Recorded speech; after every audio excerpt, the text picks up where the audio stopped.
Hello and welcome to Connected episode 508. It is made possible this week by our sponsors ZocDoc, Tailscale, and KRCS.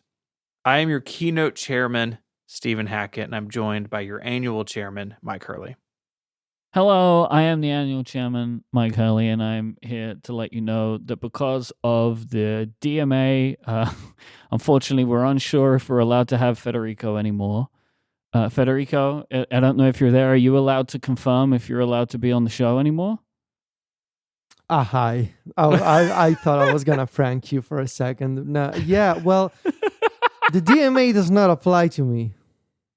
Oh, wow. Listen to this. No one can cage him in. You know, No.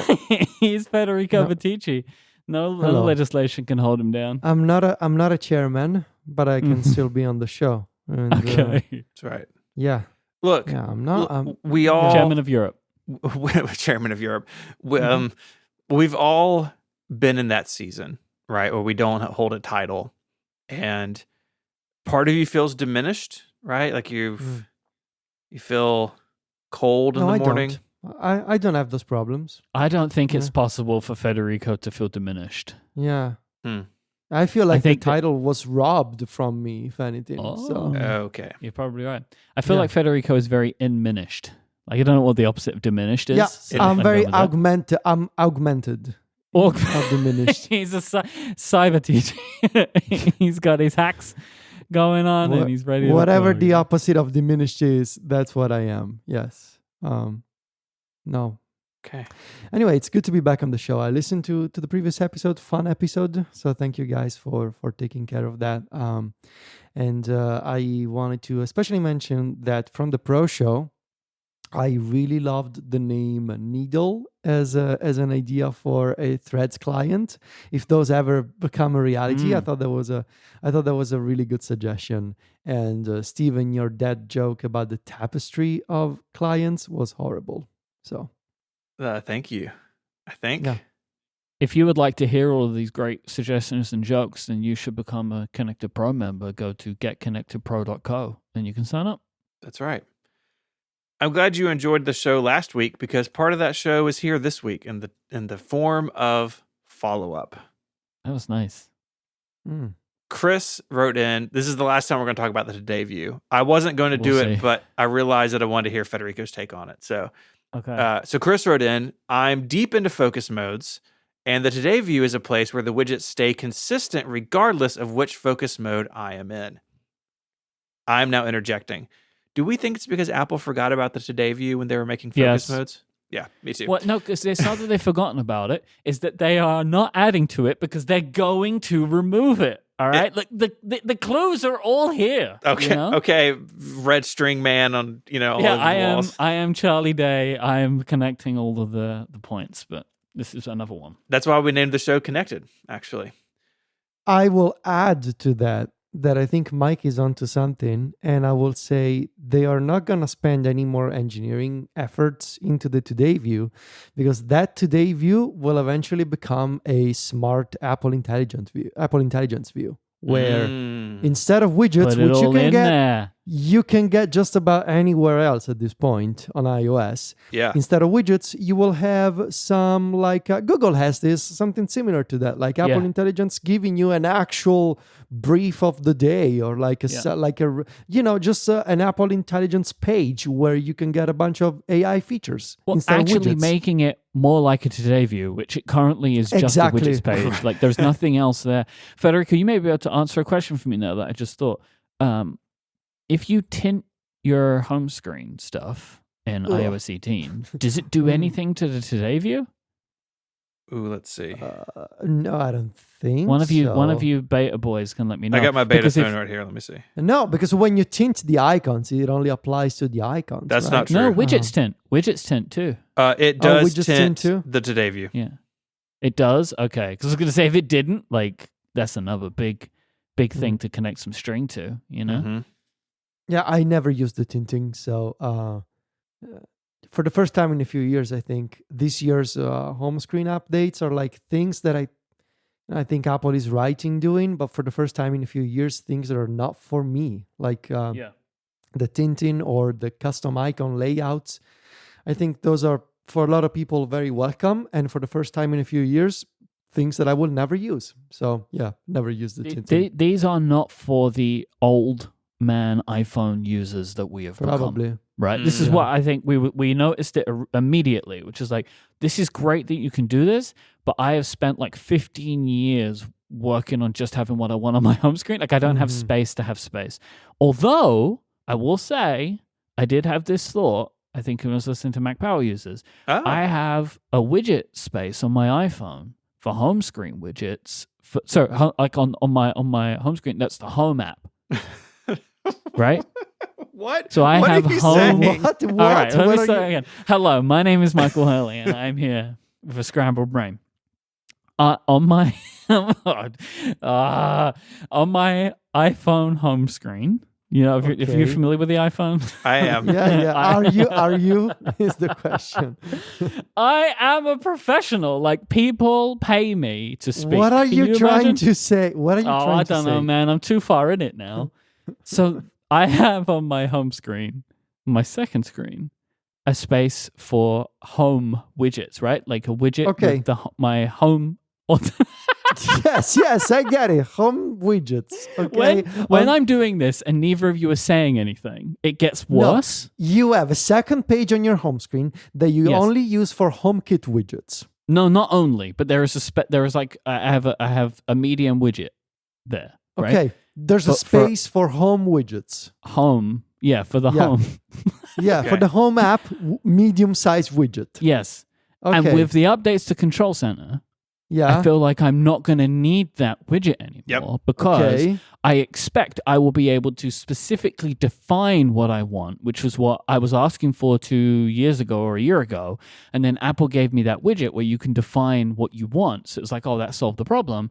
But I feel like not only will I be able to get the widgets, like will I be able to specify exactly what Control Center actions I want in a view in Control Center for home, that I'll also get the enhancements of being able to use those to change brightness levels and stuff rather than the way it is on the home on like the widget right now for home where you can just turn things on and off.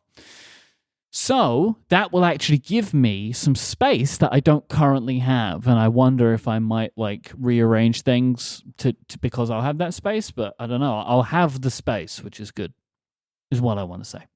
Okay. I'm glad you said that. We're going to leave it all in exactly as it happened.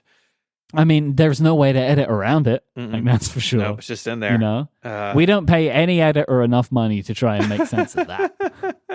I did the thing recently. I was editing something and the person restarted a word, but halfway through it. So I didn't have a clean moment like of the whole word. I did the thing where I cut the middle of it out and squished it together and you can't tell. It's like the best editing trick. It makes you feel like An a AI. king or an AI. No, I think humans do it better than AI right now. But For now. it makes you feel so powerful if you're Yeah. able to do that. You never finished Chris's follow up, by the way. Well, We're got halfway distracted. through it. I The know. sentence still. I know. So okay. Chris continues. I keep music, podcast, and contact widgets there, so I don't have to keep them on my main pages. I don't have to duplicate those in every focus mode. Just wanted to share an alternative use case. I think it's a very good alternative use case. The only focus mode I use is sleep, and so I gave up on all the others. So I was not aware of this, the way that this worked, but very cool. Well, I recommend that Chris creates a second home screen page of all of these things on because the Today View is going to go away. You know, it's funny. I've been paying attention in the last week or so. Like I've used the Today View a few times because I have like a shortcuts widget there. Like, so I'm aware that I'm doing it sometimes. But I actually think that these specific things I will also put in Control Center because the point is having access to them in more places when they'll be in Control Center. Than Here's a so, thought. You know. If this were to go away, and Chris's use case would be obviously broken a little bit, if you really relied on this, would the solution be instead of using focus modes, you have an iPhone for each focus? So it's like, oh, this is the phone I use at work. This is the phone I use at home. This is the phone I use when I'm running. and like I'm they're not all really set sure up how that solves Chris's problem at all. individually. Maybe it's just an alternative. Maybe that's what Apple wants. They're going to get rid of the Today Multiple View and sell phones. more phones. Think about it. That Think about that. Put that on your corkboard, Myke. The other meme, the one with the dominoes. Like the guy's pushing the small domino. And Yes. that's what you're trying to like. If that happened, then that's what you're building. Because I don't know what those steps in the middle are, but I guess that's the point. Are you a Today View user, Federico? Not really. No, it used to be like an aspirational feature for me where I would put widgets and be like, oh yeah, I put widgets there. Now I can use them. And then I never do. But there's something bigger at play here, which is I think actually like I don't think I'm a big widget person on my iPhone at all. Like the thing is, I do have one small widget on my home screen. And that's about it. Because like I really don't like swiping and scrolling to access information. I use widgets on my iPad a bunch. Like I think, the iPad with the extra space, I think widgets make more sense there. But on my iPhone, if I'm supposed to navigate between multiple pages to get to a widget, or if I'm supposed to scroll through a stack of widgets, like by the time I'm done scrolling or swiping between pages, like what I could do instead is pull down Spotlight, open the app I'm looking for. Like why swipe multiple times or scroll multiple times to get to the calendar widget where I can just search for Cal, open calendar, and I'm done. Like I'm a big Spotlight user on the iPhone, much more than widgets. And this is something that I've started to really realize over the past year. Like I think widgets are better than ever, but on the iPhone, the way the home screen is designed and the way Spotlight is so easily accessible, and now with Control Center becoming customizable, like I don't think I'm gonna use widgets that much, honestly. Okay. Yeah. Friendship ended with widget. Yeah. Spotlight, my new Control best friend. Control Yeah. Center. Oh, Spotlight, I love so. Like I use Spotlight so much, especially because I like to keep a single screen. And since I started keeping a single home screen, I've also started using the app library a lot more. Yeah, baby. I know you come around. Yeah, and I mean, it's actually pretty good because when you swipe left, it's immediately right there. If you have a single home screen, you swipe left and the next page is the app library. And so both Spotlight and the app library, I guess I like search. It would be the big realization here. I like search more than glanceable info. Yeah. Yeah. So no, I don't use the Today View. Okay. Yeah. Myke, tell us about design apps for the iPad. Well, people wrote in. I tried out concepts, and we had Michael, who's an architect, write in to say, I am an architect and I will buy an iPad for concepts alone.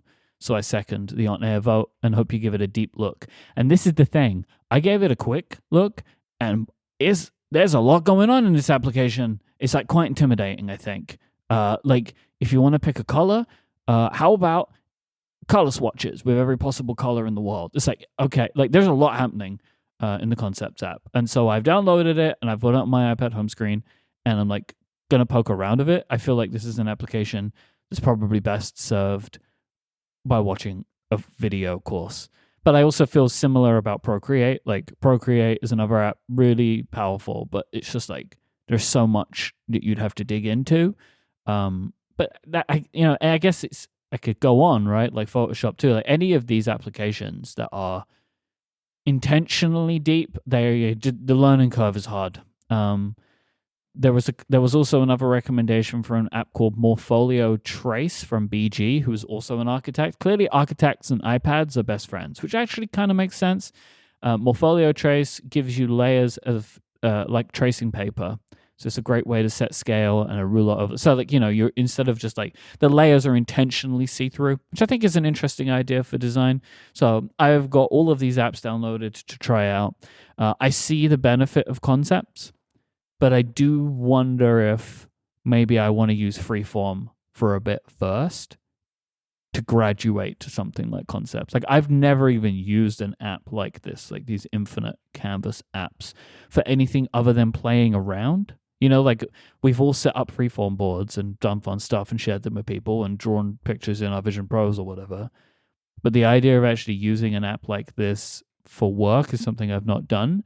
And so I do feel like Concepts might be a bit too high of a bar for me right now. And I'm going to try Freeform, but I put them both on the home screen of my 13-inch iPad Pro next to each other to kind of like poke around with them when I have some time and a use for it. But very powerful applications, and I appreciate the recommendations. But yeah, just gotta wait it out a little bit first, I think. It definitely seems like there's a whole world of apps in this category I just wasn't aware of. And some of them look bonkers. It's cool though. I mean, yeah, if I were to design a building, right, I'd probably do it on an iPad. Yeah. You're just like flinging windows around. I mean, I feel like anything where you're doing something professionally with a drawing tool, yeah, it's very easy to move to the iPad. Like, because now you have so much more flexibility and power available to you than you had before, because now you have a computer underneath you instead of pen and paper. Like, I think that there is a very smart, like, scale there that gets you to that point, This episode of Connected is brought to you by ZocDoc. Are you the person in your family who has the reputation for treating yourself to nice things?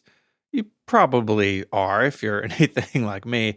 This is the backpack I'm going to use forever. Well, look, if you treat yourself to top options and silly things like bags, then why settle on finding a doctor? That's where ZocDoc comes in. ZocDoc is the place where you can find and book tens of thousands of top-tier doctors, all with verified patient reviews. So don't settle. Go for the best and find the doctor that's right for you. With ZocDoc, you have more options than you know. ZocDoc is a free app and a website where you can compare highly rated in-network doctors near you and instantly book appointments with them online. And once you find the doctor you want, you can book them immediately. No more waiting awkwardly on hold with the receptionist. And all of these doctors have verified reviews from actual real human being patients. We're talking about booking appointments with thousands of top-rated, patient-reviewed, credible doctors and specialists. You can filter specifically for ones who take your insurance, are located near you, or treat basically any condition you're searching for. The typical wait time to see a doctor booked on ZocDoc is between just 24 and 72 hours. That's it. You can even often score same-day appointments. If you've moved or you've changed healthcare coverage, you've gone through this, right? You're trying to find a doctor who fits your needs, is convenient to where you are. ZocDoc is a great way to do that because they have this huge database of doctors, and all of these patient reviews give you confidence that when you show up at the office, you know what to expect. And that's important when it comes to healthcare. So go to ZocDoc.com/connected and download their app for free. Then find and book a top-rated doctor today. That's ZocDoc, ZocDoc, ZocDoc.com/connected. Federico, there's a line in the document that says Federico also has an app request. What's up? Yeah, so this is a pretty simple question. So I subscribe to a few websites that I enjoy reading their stuff, and they have obviously subscription models. So what I'm looking for, and usually I like to read those websites in their original website design. Like, I don't want to save them to a read later app. I just want to, I just want to cycle through those websites like every night or every morning and see what's new. Now, you may just say, well, just bookmark them in Safari and, open a new tab for each of these websites. And sure, that could work, but like, I'm curious to see if there's on iOS and iPadOS, like a quote unquote browser app that I can use just to read some specific websites, like a stripped down version of Safari that, puts the emphasis on these like 10 bookmarks that I have. And like, I'm not looking for an RSS replacement. I guess the closest analogy to what I'm looking for is like imagine a single site browser app, but it's not for a single site. It's just to browse, I don't know, 5 websites, I was thinking about the app Feed with like 5 E's in the middle. It's called Feed. I like sometimes when you say something like that. Like, I was thinking about this. Like, I've never heard of this application. Like, but it's just obviously you are just more plugged into the new apps, right? It's a pretty cool looking app. Nilean reviewed this one on Mac Stories a few months back, and it's sort of the idea of Feed is to aggregate multiple news sources into one. So like you can bookmark websites, but you can also import RSS. You can follow YouTube channels, Reddit communities, and read it all in one place. And that's more tool than I need. Literally what I'm looking for is like a separate browser that keeps my cookies and keeps my login session active for the 7 websites that I pay a subscription for, and I want to read them in a separate UI from Safari. Is there a way to do this on iOS and iPadOS? Well, I'm gonna ask you the request that, or the suggestion that Kate put in Discord, which is like, have you considered a tab group for these? I don't really like using tab groups, because then if you are in one of those websites and you open a tab, then I'm really not a fan of the tab group UI and how it works. And then It's when a I lifestyle. reopen Tab groups. and then when I reopen Safari, I'm in the tab group. No, I want to keep my browser for opening link. And then if I close the tab group and I go to Ivory and I click on a link in Ivory, then it opens in the tab group and it has nothing to do with the websites that I want to read in there. No, if possible, I would prefer to avoid tab groups. And have you considered just using another browser like Arc or iCab? Or... No. Wow. Yeah. To which was that sound, or was it to all? To Arc, which is the saddest story of 2024, an app that started with some really clever UI decisions and then had to screw it all up with AI. Thanks. I'm just going to say, I intentionally provoked you, and I apologize for doing that. I intentionally said Arc first because I wanted to get your reaction. That was the reaction. It's the most, at the end of the year, we'll give it an award for most bummer of an app release in 2024. Started out with some genuinely incredible UI ideas, and then they had to do the AI thing. I mean, they did the thing that was the most obvious, right? Sure. For what they are, right? Yeah. As a, I believe, venture-based new browser, the obvious thing that they would do is go hard on AI. That is I'm not saying it's the right thing, but it is the obvious thing that you would do as the company in their shoes. Yeah. So anyway, to answer your question, I could use another browser, but typically browsers have a whole series of functionalities that I'm looking for something really simple, ideally, where here's your 5 websites, open one, read it, open the second one, read it, something simple, doesn't have to have a lot of features. I just want to take this, and I literally believe it's 6 or 7 websites, take them out of Safari and read them in a standalone environment that is not a read later app. I don't need a text parser. I don't need any of those features. I just need something simple to keep 7 websites bookmarked and read them without AI, without text parser, without it's not even necessary to have an ad blocker, because those websites, they don't have ads since I pay them. So yeah, it's what's something like Fluid. Remember Fluid on macOS? But with support for multiple websites and a clean iOS and iPadOS UI. Just that. I'm going to make another really weird... I'm just going to make a weird suggestion. What about... You're going to hate it.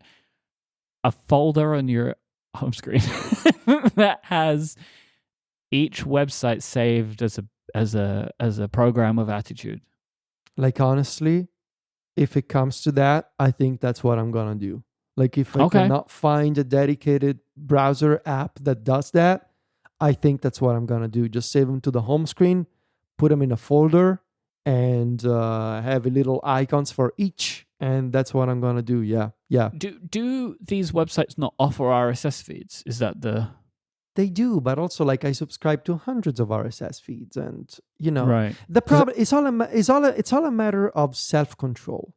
When I open Safari, then I get distracted by my other tabs. If I Okay. open my RSS client, then I get distracted by my other subscriptions. Right. You know? So you want like a clean room environment kind of thing. Yes. Just Yeah. that where like, look, here's where you're gonna read Platformer, Aftermath, Yeah. all the other Stephen Totilo's newsletter, like all the things you pay for.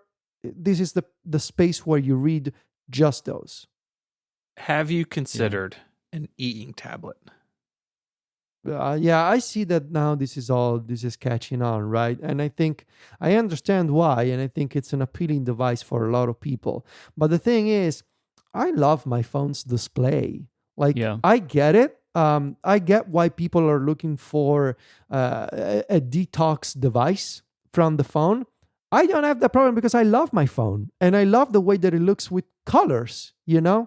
I understand why people prefer e-readers. I just really like the screen of my phone and my iPad. Like, I would prefer, and also like I don't want to pocket another thing. I'm trying to get rid of things to put in my pocket, not to add an additional one. Okay. Well, let us know if you have suggestions. Yeah, thank you. I don't know if such a thing exists, but if it does, let us know.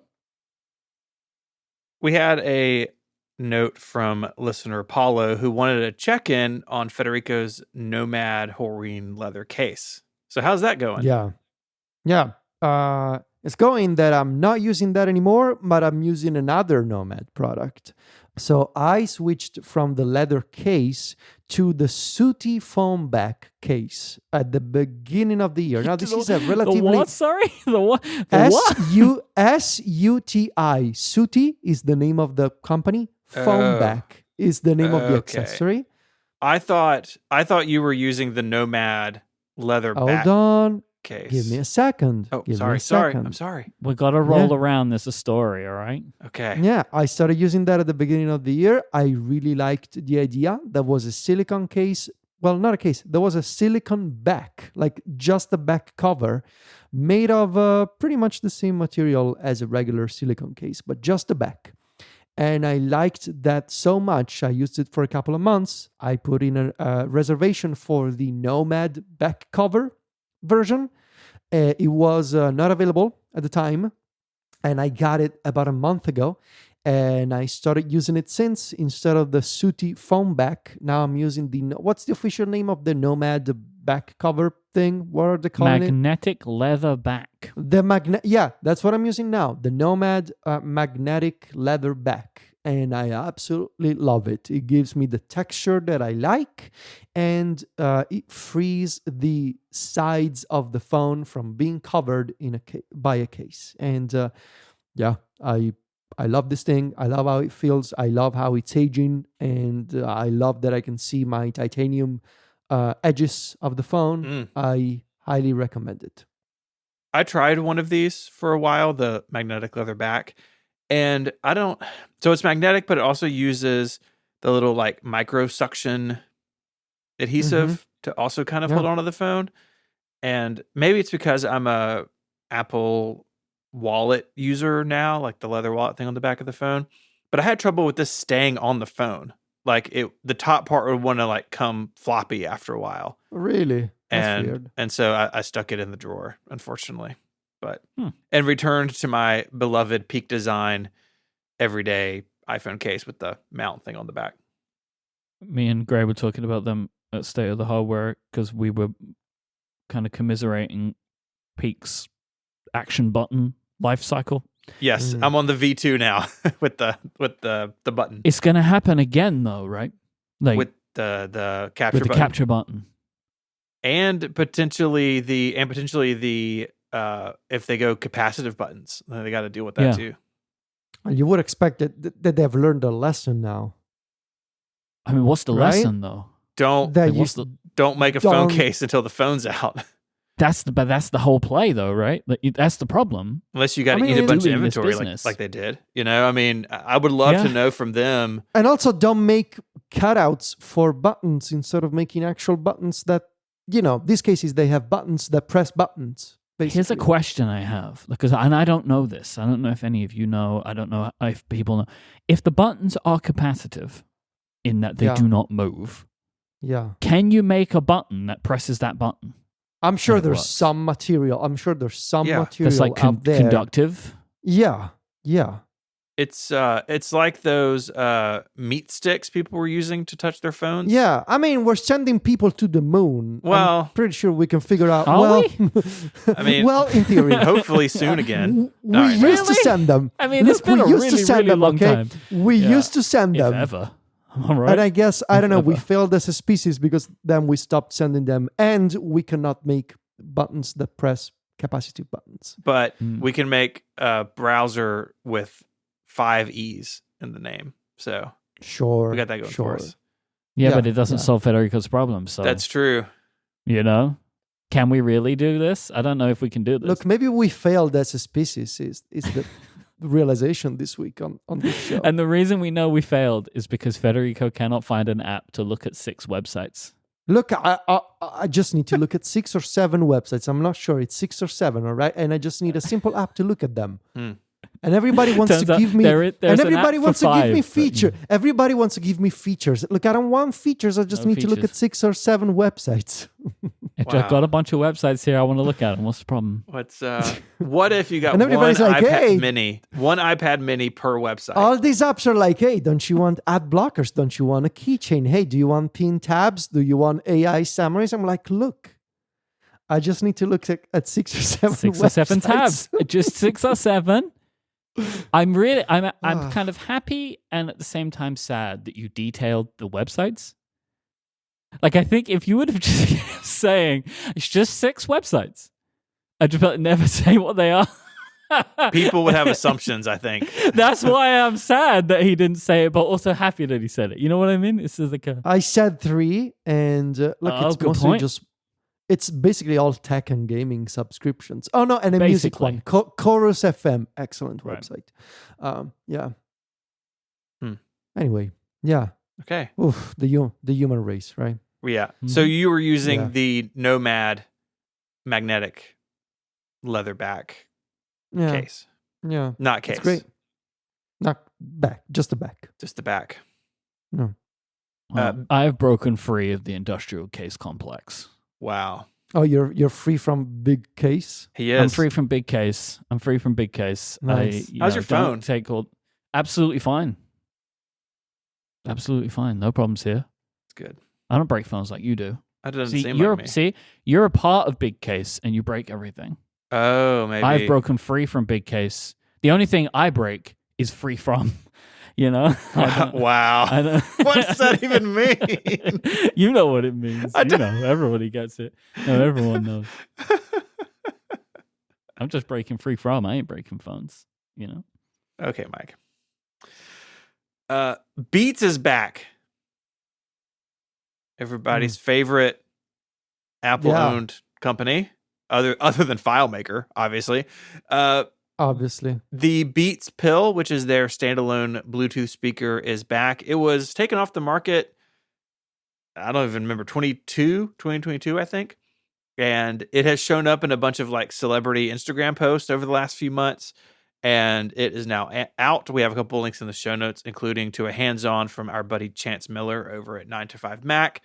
And it is very much like the old Beats, I think, in terms of shape and size, but Apple says it's basically all new inside and out with better speakers. It has better water resistance. You can use it by the pool and it's going to be okay, or maybe on a shelf in the shower. And comes in a bunch of fun colors. I really like the champagne gold, but the matte black and the red also look pretty nice. But there are a couple things about this that are confusing to me, and I think the big one is the lack of AirPlay.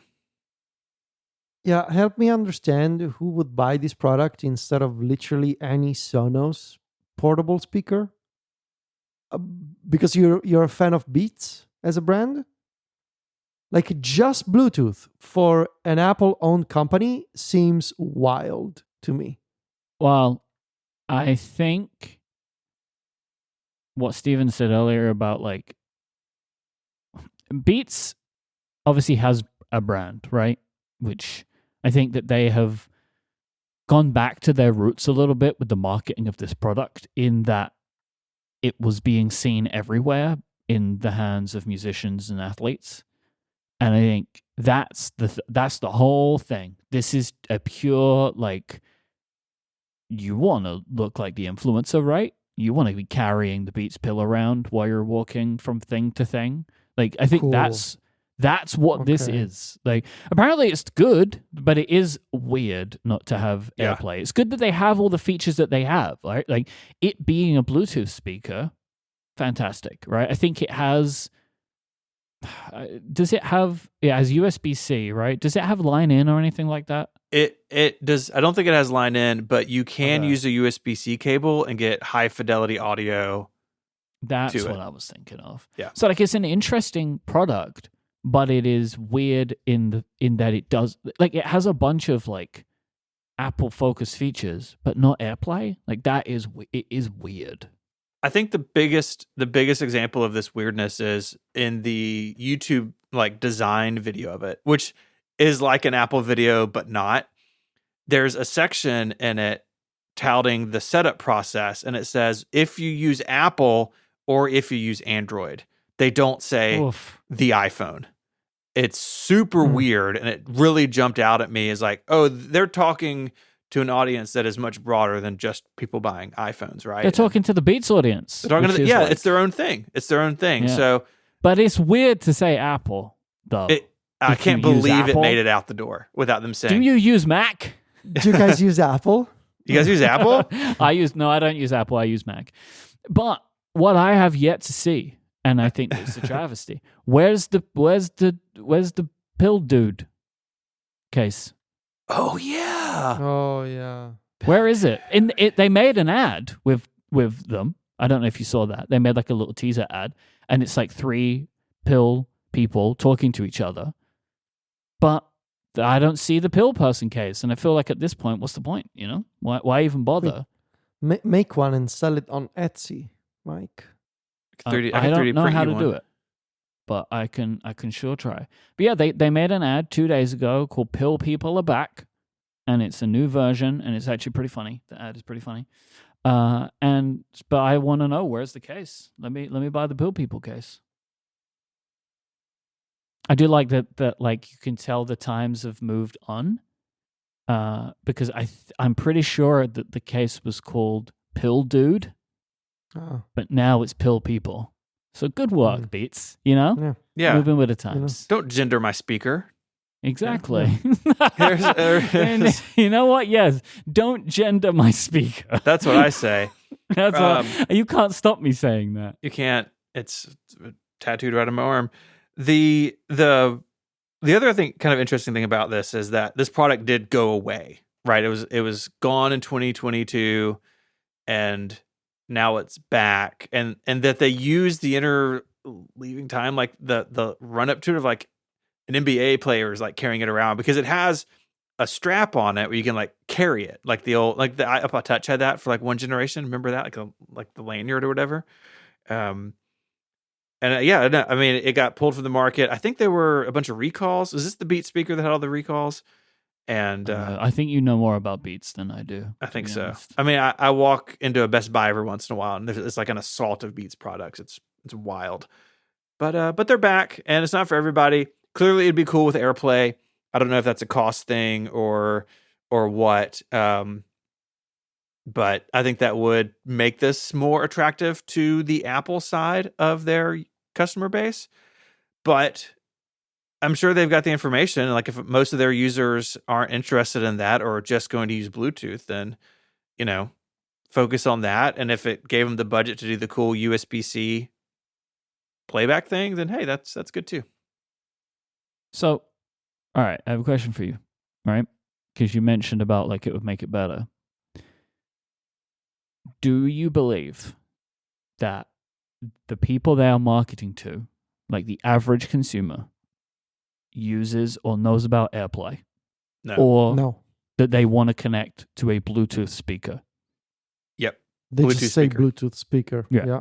So I think that while it is weird, I think if we're considering this product as a whole, like in its marketing and its messaging and who it is for, Bluetooth is actually the best thing for it, rather than spending the effort and additional cost to put in the technology, which I believe is Wi-Fi, to have AirPlay. So maybe they're just like, you know what, everyone just wants a Bluetooth speaker. Let's just give them a Bluetooth speaker. No, you're probably right. Bluetooth. What a weird word. Yeah. Bluetooth? Bluetooth. Yeah. Bluetooth. This episode of Connected is brought to you by Tailscale, a programmable networking software that is private and secure by default. Tailscale is the easiest way to connect devices and services to each other wherever they are. It's super secure, providing remote access to production databases, servers, Kubernetes, and more. And it's super fast, plus it grants privacy for everyone and every organization. Tailscale is an intuitive, programmable way to manage a private network, including zero trust network access that every organization can use.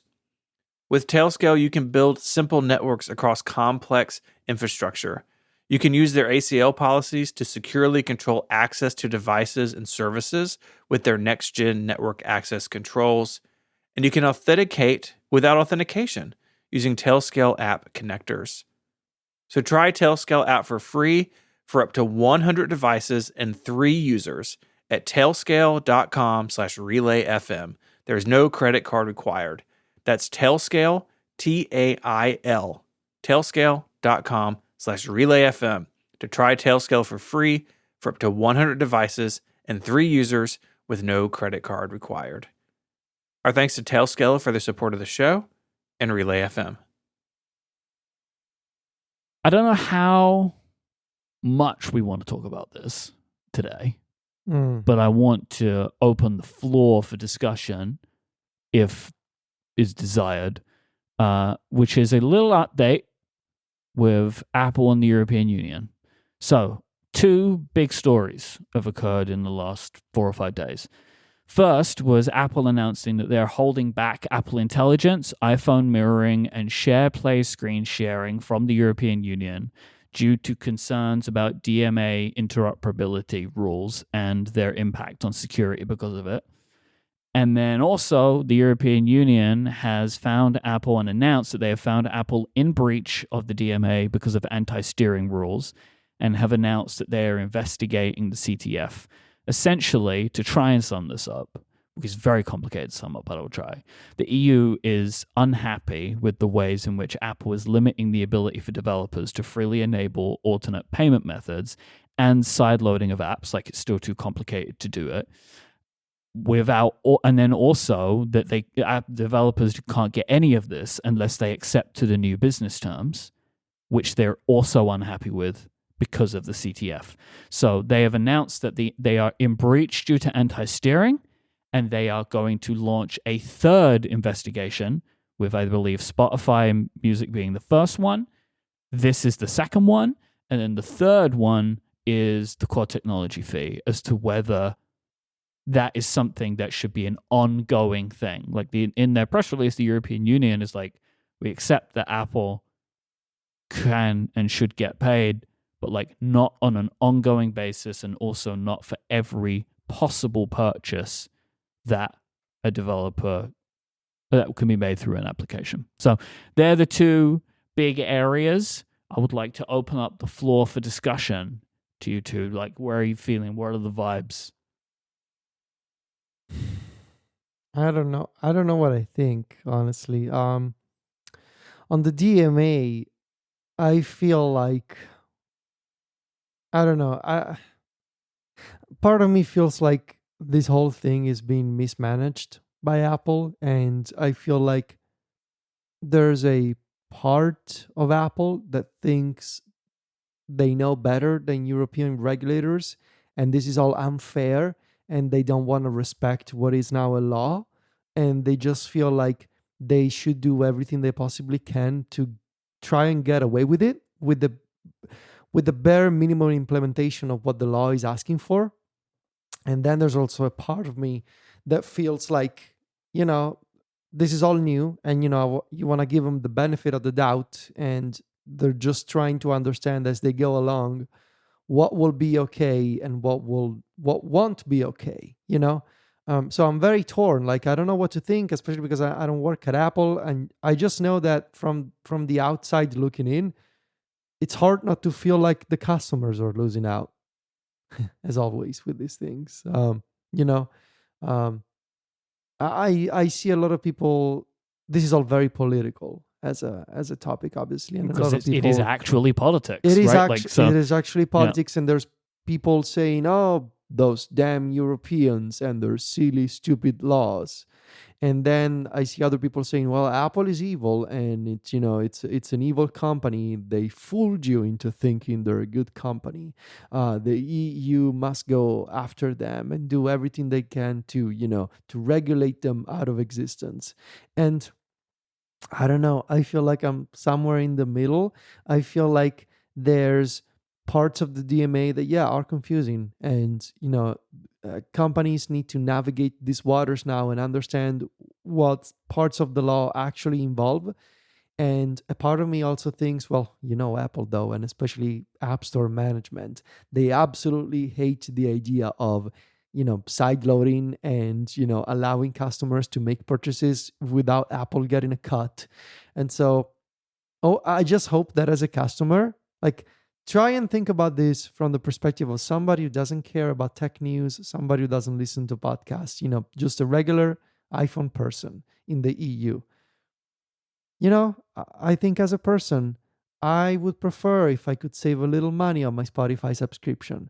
I think I would like it if I could download all the emulators I wanted instead of being okay for some emulators but not others. And ultimately, I think you got to put people first. And so that's sort of the perspective I'm trying to follow. I like Apple. I like the products they make. I like the services they make. I don't like some of their decisions, especially for the App Store. And so that's what I think. I don't want to take a particular extremist side because it's not what I feel. Yeah. And I also wanted to add for the features, for the Apple Intelligence features. There's an Italian saying. It's an expression. I'm not sure if there's an English version of it. Basically, it says, to think bad things is a sin, but every once in a while you're right, would be a rough translation of it. And so, yeah, I mean, maybe for real, Apple is holding back Apple Intelligence because they don't understand how it relates to the DMA. But you got to think I believe it's both things. Yeah. Like, I do. Like, I believe in regards to the way that the DMA speaks about interoperability, why they have picked these specific features, right? Mm-hmm. Because if interoperability is needed for them, this is either a security risk or kind of impossible to do with the way that Apple has architected the features and the way that they want to do them, right? I feel like it's kind of funny that so this iPhone mirroring feature, for example, on my phone with the way that I've set up my phone, I am American enough to have access to iPhone mirroring, but I'm not European enough to have access to alternative app stores unless I switch accounts. So it sees you as American then, right? Like, your phone is being considered an American phone, right? Well, but for some things, yeah, I guess and it goes to show that the theory that it's all mostly dictated by your App Store account seems to be the correct theory. Yeah. Like, it seems to be on all the deciding factors that determine whether you are a European or not a European, it seems that the App Store account, more than the Apple ID or Apple account, I should say, it seems that the App Store account is the one with the most weight at the moment. Which I think there is a sense in that, right? Because Yeah. to have the account, you have to have a billing address and payment method in the country. And so it's like, it feels like the thing which is most going to be tied to where are you now and like where are you basing your life now, and also allowing to kind of ignore a VPN if a VPN was in place, right? But like it's what like I think I can imagine a scenario where these features, they don't know how to implement them, or they don't have the guidance from the European Commission yet, or whatever. Or, as I can imagine, the European Commission and Apple probably aren't on the best of terms, so I don't imagine they're getting a lot of consultation, or at least not everybody's not coming to the consultation in the most helpful way on all sides, would be my expectation of what's happening here. But also, I can see a scenario where they may be happy that they get to hold Apple Intelligence back, because it's most likely going to be the thing that makes European iPhone users frustrated, and that may get pushback from the opposite side. I wonder if they were also this cautious with the European Union and Apple Intelligence when they scraped websites. I'm sure they were. No, I don't think so. Yeah, I think they did that without caution, as we've seen. Yeah. Europe should make some AI laws as well. I'm in agreement with y'all. I think a lot of people's knee-jerk reaction to the Apple Intelligence stuff not being in the European Union was, oh, they're doing it despite the EU. And if you just think about that for 4 seconds, that's not a great take, because why is Apple going to punish its users from a feature, like try to get them to... Well, I mean, look at the App Store. Yeah. Well, no, let me finish. You're feisty. Let me finish. I don't see it being a viable option for them to punish their users by not getting cool new features. So what? They go to their representatives and say the DMA is bad, please walk it back? Because like you opened your argument with, I think a lot of sort of average people look at the DMA from a high level and say, yeah, there's actually a lot of good stuff in there that I agree with. Like, yeah, why am I paying an extra 15 to 30% on stuff because Apple wants their cut? Why are there some things I can buy on my phone in an app but can't buy in a browser? Why are there some sorts of apps my Android friends can use but I can't use, right? DMA attempts to deal with all those things. But I think looking at Apple's decision making and saying, oh, they're doing it to spite the EU or to spite their users, I just don't think that holds water for very long if you actually consider what the ramifications of that would be. Maybe it's not spite, but let me put it this way. Let's say that you live in an apartment complex and you have a bunch of neighbors, and there's that one particular neighbor that you really dislike. And it just so happens that one day that neighbor asks you for something.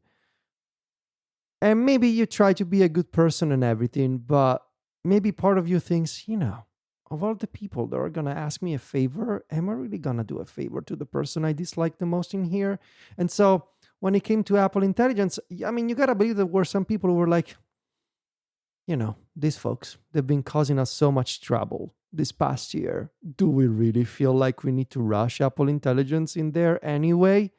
And I mean, the argument that, politically speaking, Apple, is it a company that, would be okay with just hurting their users in any way? I mean, not in the physical sense, obviously, but like, isn't your phone shocks you in the EU?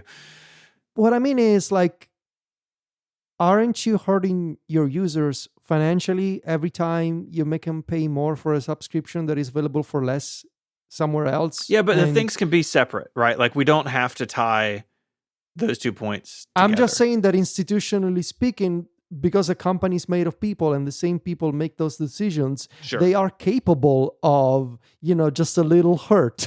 Yeah. Once in a while. No, and clearly Apple's attitude through this has been pretty bad at times. Like, I'm not saying that. The other thing that I sort of think about in this conversation as like we just do these cycles over and over is in build, like, so let's take, for instance, the Chat GPT handoff that Apple Intelligence would do, right? You get to a point, Siri can't do it. It says, hey, do you want to ask Chat GPT? Like that, just that feature. And I'm not a lawyer. I don't know if anybody knows that. I did not go to law school. But under the DMA, would Apple be required to have more than one vendor for that?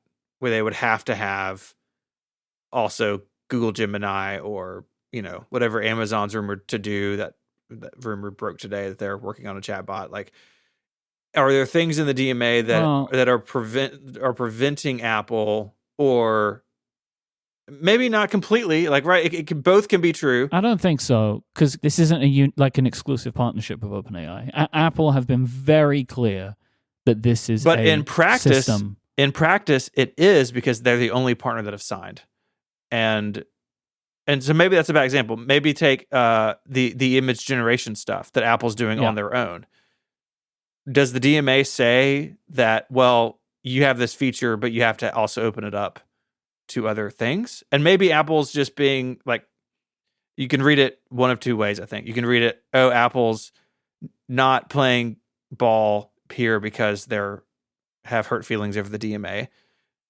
Or is Apple not doing it because the DMA makes it more complicated for them to build new features? Both can be true. I don't know what the ratio is there, but what I'm trying to get to here is it's a multifaceted situation. And just saying, oh, Apple's butthurt over the DMA, or just saying the DMA is bad for competition, or just saying the DMA is good for competition. Like any single statement, I don't think works when applied to this stuff, because it is so complicated. And not to defend it, but it is really new. And Apple and the EU clearly are still figuring out, what does this document actually mean? Right? Like, we're getting ready to go through that all again over the CTF stuff. But yes. But I think that it is clear that they are not going about it in the simplest of ways. Like, we have been talking about this the whole time. Like, their approach to the DMA, they are doing literally everything they can to comply the littlest. Right? Sure. They are not entering into this with good faith, like earnestness or good faith, right? Yeah. And look, and I understand why, because they are a corporation. But I believe that goes back to what me and Federico are saying of, like, I think that the way that they are approaching the DMA and their compliance to the DMA would make it incredibly plausible that they are using the fact that the DMA makes it difficult for interoperability for these new features that they have to be able to also undermine the DMA to users, right?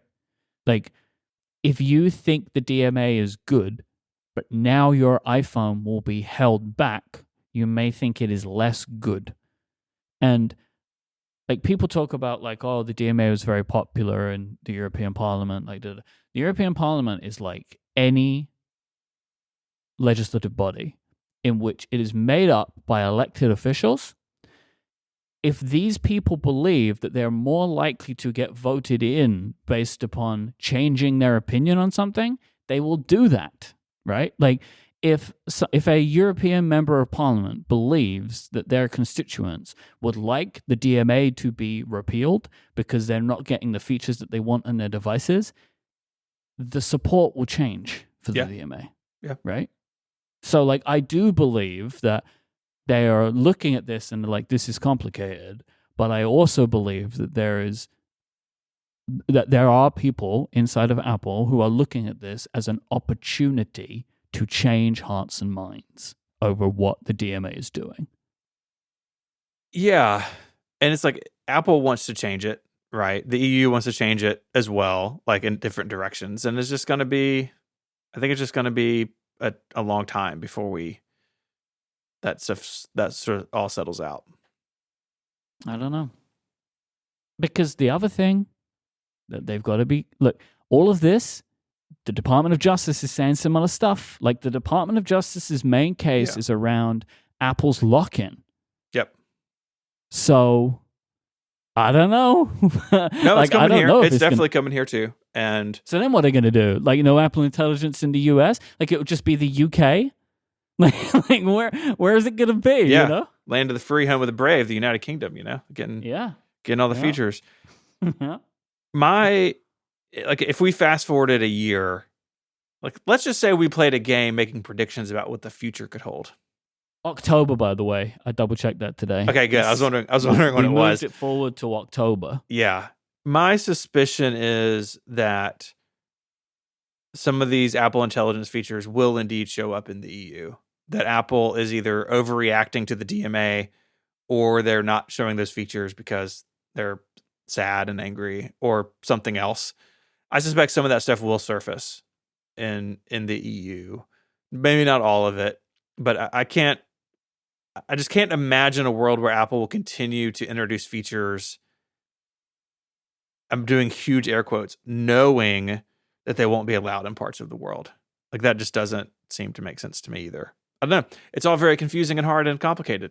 I'm glad I'm not a lawyer working for Apple or the European Union, because it seems like we just play lawyer on podcasts. We just play it on podcasts, because it does seem, I think wherever you stand on any of this huge spectrum of opinions about the DMA, I think we can all agree that it is so complicated, it has unintentional side effects, right? The way that it is actually written and some of the things are explained in the DMA don't actually make a lot of sense with the way the world actually works, and are so open to interpretation that you have things like this. Like, okay, Apple's what not law is not features like that?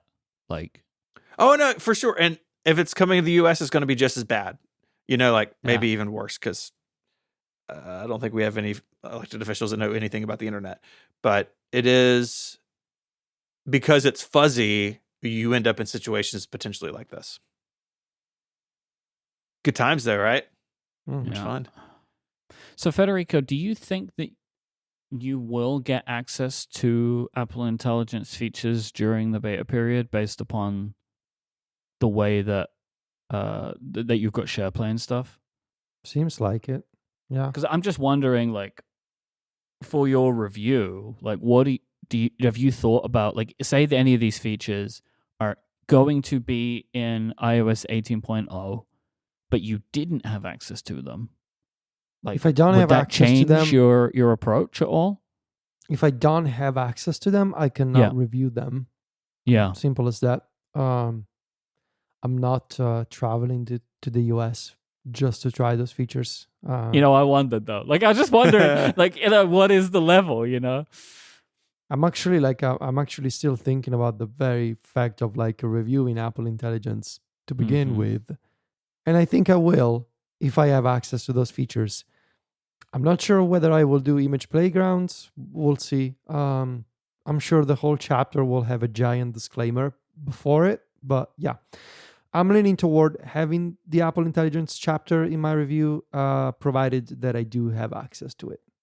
And it seems like I should, based on how things have been going so far with the way my iPhone is set up. Yeah. Yeah, because people, I'm sure, are aware that none of this is in the betas yet. Like, we had beta 2 just a couple of days ago, and these features aren't there. Apple has said they're coming later this summer. We don't know exactly what that means in terms of time or what features come in the beta and what features maybe a year from now. Like, nobody knows. This episode of Connected is made possible by KRCS, one of the oldest Apple premium resellers and your one-stop shop for all things Apple in the UK. At KRCS, you can shop the latest Apple products online and in store, book an Apple certified repair, and even trade in your pre-loved devices. For our UK listeners right now at KRCS, you can spread the cost with 12 months interest-free credit on any Mac over £1,000. That means you can buy the latest MacBook Air M3 for just £78 per month over 12 months, completely interest-free, when you shop online at krcs.co.uk or in-store at their 3 high street locations. KRCS is one of the few places in the UK where you can customize the specs of your new Mac, Whether it's a faster processor or adding more storage or extra memory or all three, you can do it at KRCS. You can have the exact specification of what you want with the pricing that you just won't find anywhere else. Many of the popular models and configs are kept in stock for next working day delivery when you order before 3 p.m. Monday to Friday. That's really sweet. So why not make your Mac yours and build your own? Or choose one from stock. As long as it's over that $1,000 pound line, it qualifies for 12 months interest-free credit. With free next working day delivery on in-stock items ordered before 3 p.m., there's never been a better time to get a Mac at KRCS, your local Apple experts. Get more information at krcs.co.uk/podcast or check out the links in the show notes. That's krcs.co.uk/podcast. 18 plus only, subject to approval. Terms and conditions apply. Please spend responsibly. Borrowing beyond your means could seriously affect your financial status. Ensure you can afford to make your repayments on time by the due date. Our thanks to KRCS for the support of the show and Relay FM. So there's a beta 2 of everything. iOS 18, iPadOS, macOS Sequoia, which I heard the show last week. You guys still don't like the name, especially Myke. I don't like it. It's hard to spell. Sequoia. And I fine. don't like the way it feels coming out of my mouth. It's fine. Yeah. WatchOS, which I also have on my Apple Watch Ultra, visionOS, everything. And I just wanted to pull out some of the highlights, things that have changed. Starting with iPadOS, the alternative app stores in the EU, as well as the browser entitlement for browser that want to use the just-in-time compiler, those are available in iPadOS 18 Beta 2. So, I'm sure at some point the folks at AltStore will be making a native version of AltStore on the iPad, and it'll work natively with an iPadOS UI in iPadOS 18. So I guess that any of their apps need to get through notarization first. Well, before they can do that. we don't need to get we don't need to get into that. But yeah, that The DMA, am I right? Yeah, it's going well. We just moved on from that topic. Let's keep it in the past. The other feature that has been enabled, I have not been able to use this one because I have not installed Sequoia on my half of the MacBook Air. iPhone mirroring is now available. And I have seen, obviously, this is not in the EU, as we have discussed in the previous segment, but I have seen that iPhone mirroring works even if you are mirroring your Mac to the Vision Pro. So you can do a double mirror. Yeah. You can mirror your phone to the Mac and then mirror the Mac to the Vision Pro. What is the next step? Mirror a Vision Pro to an iPad? Maybe I'm pretty sure I saw somebody mirroring their Apple Watch to their iPhone and then their iPhone to their Mac. Mm-hmm. Incredible. Yo, dog. I heard you like mirrors. So there is one more AirPlay. step, right? You can go watch to phone to Mac to Vision Pro. And then you could call someone and share the screen with them, Yeah, why not? Why not do it all the way? But yeah, I'm very excited to try the iPhone mirroring. It seems like it's a very cool idea. I mean, we have talked about it, the way that it works when the phone is locked and everything. So yeah, even better that it works while wearing the Vision Pro, mirror to the Mac, and then mirror the Mac to the Vision Pro. Very nice. Some shortcuts actions I want to mention because shortcuts may not be changing much, but it seems like Apple is adding new actions to shortcuts this year, and actually actions that I like as opposed to last year. So there's a couple of new shortcuts like meta actions, like shortcuts actions about shortcuts. One of them is add to home screen. So this is an action that you can drop in other shortcuts to add one of your shortcuts to the home screen. So imagine, for example, you're Matthew Cassinelli and you want to add, 200 shortcuts to your home screen. Now you can create a shortcut that cycles through your shortcuts library and adds an icon for each of those shortcuts to your home screen. That's something you can do if you're Matthew, or also if you're somebody else. Allow me for a moment to Yeah. just ask the simple question. Yes. Why? Well, there are so okay. many things Look, that could be in okay. shortcuts, that could be added to Okay. shortcuts. Why Look, is I this agree the with thing? you. Like Look, I stability. agree. Could they add Look, that? No, I there ag- are features like that. The DMA disallows stability in shortcuts. I'm sorry. Oh God. Look, I agree. I'm just saying that somebody at the You could shortcuts do it. team must have had the idea of like, hey, wouldn't it be nice if instead of adding 20 shortcuts from a folder manually, one by one to your home screen, you could automate the process? Now that can be automated. Sure. Same with creating an iCloud link. Now you can also automate the process of creating an iCloud link for a shortcut. And, you want to share 20 shortcuts at once? Be my guest. With this action, now you can. There are some new actions for the journal app. These are actually nice. You can search your journal entries. You can create a new journal entry from shortcuts. But the one I'm most excited about is the changes to reminders, which we'll get to in a minute, also because Steven has thoughts about reminders. Apple, it seems to be that they are replacing the add new reminder action with a different action called create reminder. Now, at the moment, there's both of them in the shortcuts beta. I'm pretty convinced that one of them will go away or will become like deprecated with iOS 18. Yeah. The new one, called Create Reminder, has more options than the old one. Specifically, finally, you can basically set almost every single property of a shortcut of a reminder with this action. The one that was most intriguing to me, finally, you can create a reminder from shortcuts, and you can define which section of a reminders list it should go into. Remember they rolled out sections like columns last year in reminders? Now you can say, when I create this reminder, not only should it go into my Relay FM list, but it should also go under the upgrade section of that list. Yeah, I wanted this so bad last year, but then I ended up just moving to things instead for the things that I needed. But yeah, and what's great is that because of the issues with the things actions that I was having with the beta, I was able to basically translate all of my things automations and shortcuts to reminders automations and shortcuts, and they basically now perform exactly the same functionality by just swapping the things actions with the reminders ones. And this was the final thing that I was missing. Like, let me say which section it should go into. And now this is possible. So that's cool. Yeah. Steven, It's me. you also have reminders. I do.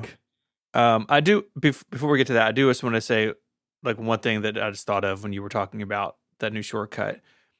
And we've talked about this before on the show, but I think it's probably in the last beta cycle, so I want to highlight it again. I really find it confounding that Apple will release some piece of software that like isn't integrated with the rest of their pieces of software. Like, okay, you added this feature in reminders, but your shortcut support for it didn't come until a year later. Like, yeah, are we stretched so thin internally that that's not possible? Is like there no one like there should be a master list somewhere. Like, if you release code at Apple, in these sorts of categories, it should also support these types of things. And it really blows my mind. It feels so half done sometimes of like, oh, hey, we have this great feature, but we left out the one thing, and maybe you'll get it next year.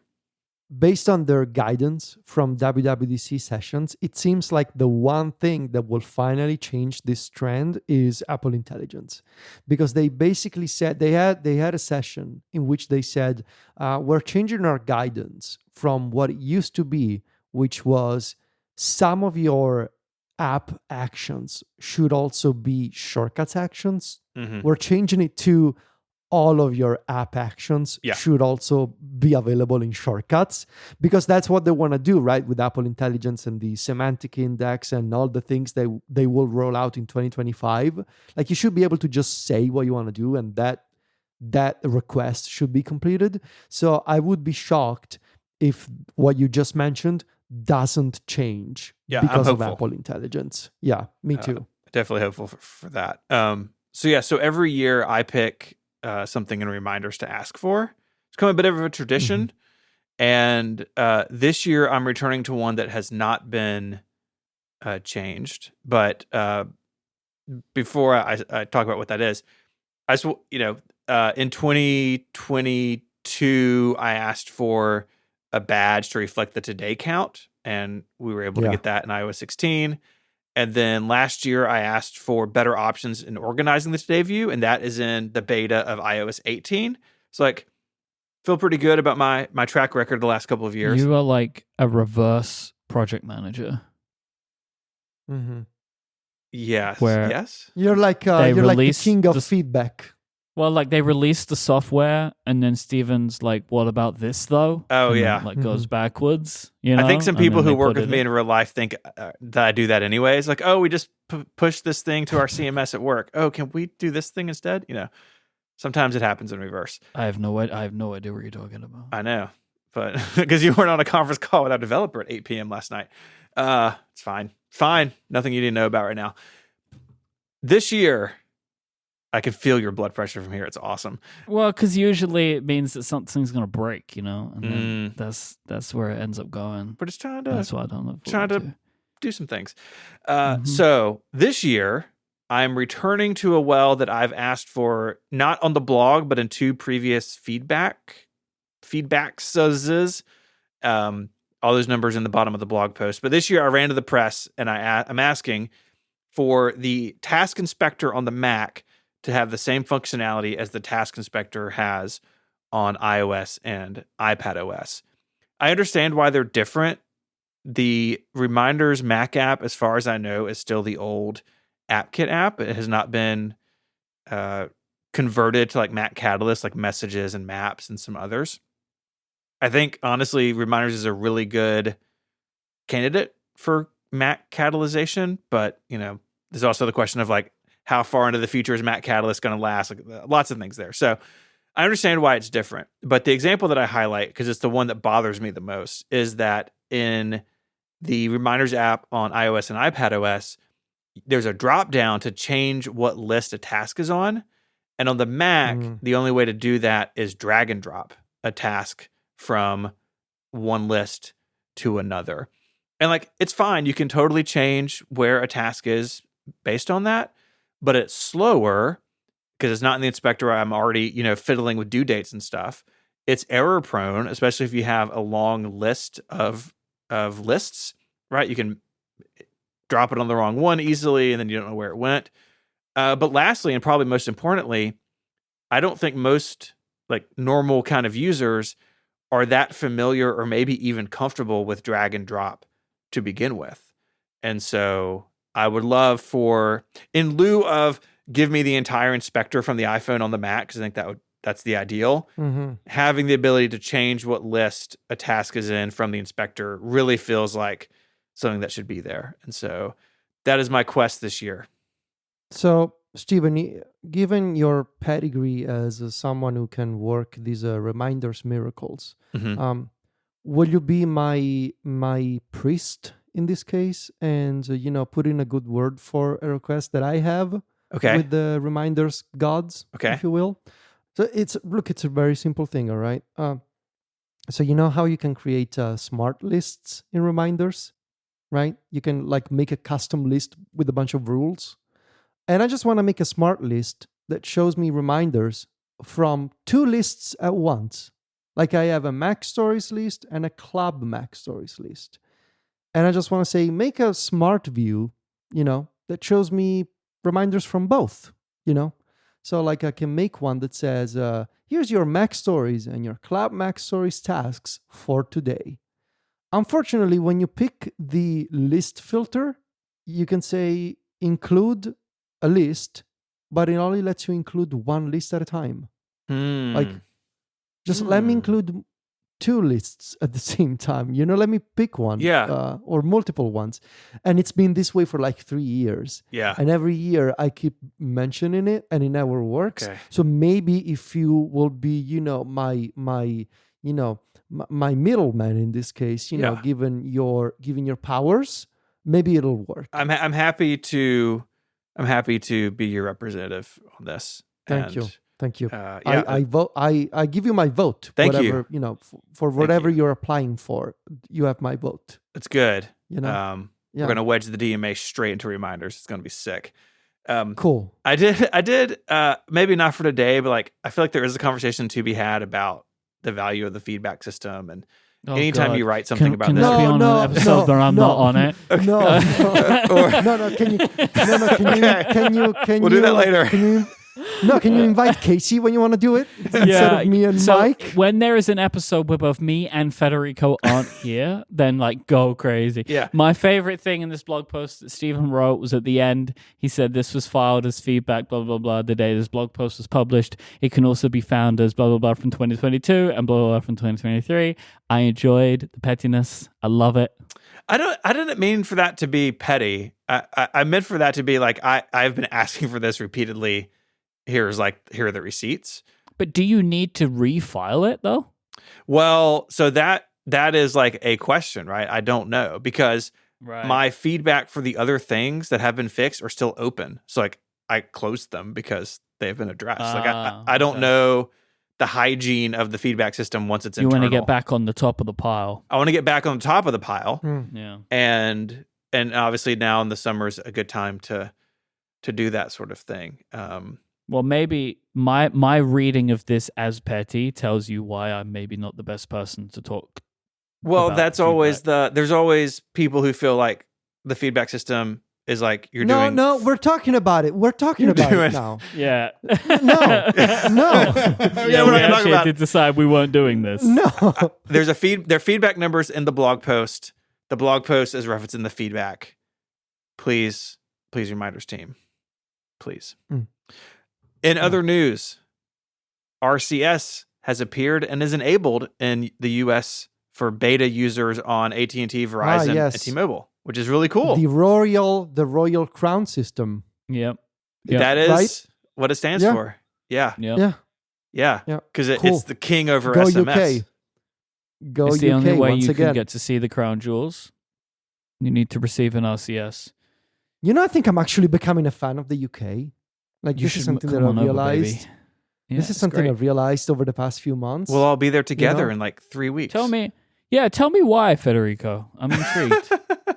Because you're coming back and you'll be able to also soak in more of the UK with people from the UK. I don't know. First of all, 1,000 of them. First of all, of all the countries that begin with the U, it seems to be like the most reasonable one. Hey, first of all. Okay. Don't talk about Uruguay that way. I don't know anything about what's going on there. I was not referring to Uruguay. This song's about me. They usually start with United in the Yeah. Anyway, so obviously jokes Emirates. aside, I don't know. It feels obviously like so they speak English, but it's like people don't go around, with guns, for example. True. They have the royal family, which is pretty cool, and like you can go cool. see the royal palace, and there's the guards with the funny hats. Yeah. The South Bank really surprised me in London. Federico's favorite nice place. My favorite place. Yeah, Federico's favorite place now too. One of my new favorite places. The company that we're going to talk about this next week that provided the lenses for my Meta Ray-Bans is located in the UK. Oh. Myke lives in the UK. That's true. I don't know. It's just a bunch of factors contributing to my feelings toward the UK shifting, as of late. You're welcome anytime. Yeah. Thank you. See, it's also all you need country. is your RCS message. That's right, to get in. Yeah. You can come in. So yes, so you're getting, the larger media files, rich messages with audio, read receipts. And in the Messages app, has a little indication of whether it's SMS or RCS, because the bubbles are still green. They didn't introduce a third color, still green, but you do get a little bit of an affordance, so you know, like, oh, I'm going to drop this giant PDF in here, it'll go through, whereas an SMS, it wouldn't in the past. So yeah, super exciting. I am glad that the carriers are already on board with this, at least the big three, and I'm sure others will follow, because there's also like a carrier thing that has to change. But very clearly, this is now on its way, and it's I think it's good. Cool. Is that it? I think so. Okay. Well, if you want to find more of us on the internet, if you want to be one of Federico's 7 secret websites, you can. If you want to make Federico one of your favorite 7 secret websites, I said 6 or 7. 6 or 7. 6 or 7. I like how that's the secret. It's like what number? I don't know. You can be the 7th. You can be the 7th. We are taking auditions for the 7th secret website. You can submit those to Federico on Mastodon at Vitici at macstories.net, or on Threads as Vitici. And of course, he's the editor-in-chief of macstories.net. Lots of super exciting stuff going on over there. I know y'all are all gearing up for review season. You know, sometimes John just appears in our group thread as like, I'm rebuilding my Mac for the 5th time this week, and then he disappears again. Yeah, he does that. I'm so happy I retired from reviews, you know? Yeah, well, you were fired more than retired. I was forced out, actually, yeah. But nevertheless, I'm happy that I was forced out and then I retired. What? Maybe you could review a retired platform, but it's like the same review every year because it's been retired, you know? That feels like something you would do. It does seem like something I would do. If you want to see me do that. Steven just opened a reminders list and added that to it. Oh, it's on the wrong list. I can't change it easily. Come on. Can't do anything about it. Yeah, if you want to maybe see what that could look like, you can find my writing at 512pixels.net, and I am ISMH86 on Mastodon and Threads. You can find Myke's work all across the Relay FM podcast empire. You can also find it at Cortex Brand, and he is on Mastodon and Threads as iMyke, IMYKE. I'd like to thank our sponsors this week, ZocDoc, Tailscale, and KRCS. If you want more of Connected, you can get longer ad-free versions of the show each and every week by signing up for Connected Pro. Members also get access to a bunch of awesome perks across Relay, including our Discord for members, a newsletter, a couple of members-only podcasts we do each month. Lots of great stuff. There's a link in the show notes to sign up. It's just $7 a month. We would love to have your direct support. Until next time, guys, say goodbye. Arrivederci. Cheerio. Bye, y'all.